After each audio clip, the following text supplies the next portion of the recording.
the hardest part about dog training is owners changing their perspective and also changing their habits.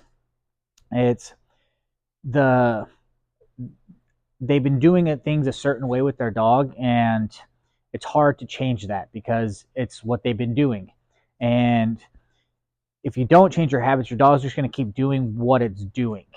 And if we don't like what the dog's doing, hence it came to training for, why are we going to keep doing the same thing that we have been doing when it's only going to keep the dog exactly where it was at before it started training? And so the biggest area I see this with is with walking, right? Like when dog comes in for training, they're learning how to walk. And then we try to teach the owners how to walk with their dogs. And so they're not going to learn it all and be masters at it after just a couple of sessions. They're going to need to practice this and practice this and practice this. They have to create a new understanding of how the dog views being out on the leash with them. And folks have a hard time understanding that concept because they feel they have to get the dog out on a walk. And so they go out and they're like, all right, we're just going to go for the walk. And then what do? They just reinforce the shitty walk that they already had instead of taking the time to just practice with the walk, right? And this is where it's like shifting the perspective of this, right? So it's like, instead of just going for the walk, set a timer for how much time you're going to practice your walk. Then play with your dog. Go do 10 minutes of tug, 10 minutes of fetch. Those activities are going to be way more beneficial than your walk. But you combine that with practicing your walk, you're going to be one, having interactions with your dog in a fun way with the play, when then that's going to help translate into your walk because like, oh yeah, we do cool shit together. And so and then also just doing training exercises in general can add to that as well.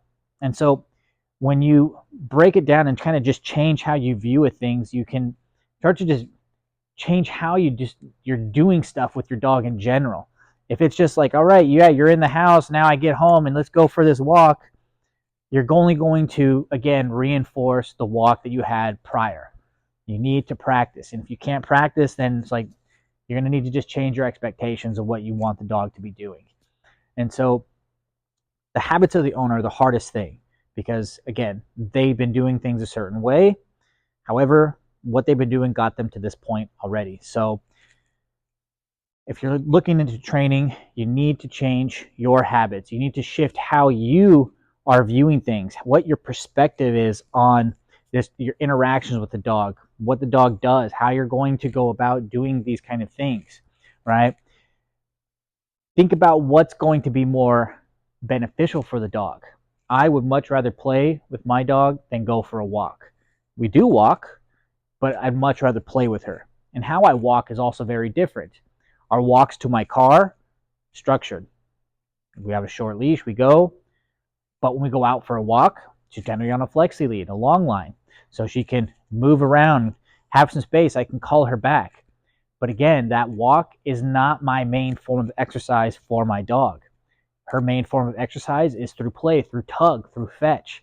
And we do those daily, sometimes multiple times in the day, because that's also more of what she enjoys than just going out for a walk. And I enjoy the play too because it's an interaction between the two of us, a cooperative kind of game, or competitive as well when we play fetch, but we're doing it together. And those I feel are much better bonding moments for us than just going for a walk. So again, if you're getting into training, think about what you're doing, your habits, and change those and change your perspective. And if you need help with that, contact us and we can help you with just giving you some guidance in a direction to go.